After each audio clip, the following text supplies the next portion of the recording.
ياه بجد بجد اصعب 3 نقط في الدوري. فوز نادي الزمالك بالقمه امام الاهلي وحصوله على ال3 نقاط. بجد بجد مش عارف اشكر كابتن خطيب ازاي على اللي هو عمله ده. بجد يعني انت عملت حاجات بجد يعني جميلك ده فوق راسي. طالما جمهور الاهلي مبسوط وشايف ان الانسحاب في مصلحه الاهلي، خلاص هم حرين.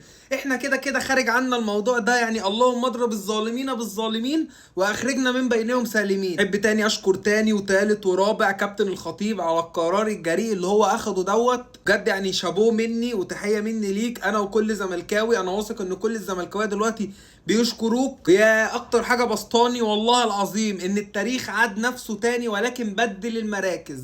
خلى الاهلي مكان الزمالك وشاف الظلم بعينه، او على كلامه انه شاف الظلم بعينه بيحتج وشايف ان الانسحاب في مصلحته، بعد ما صفوا على الزمالك واتريقوا لما الزمالك برضه كان بينسحب وبيدور على مصلحته. سبحان الله.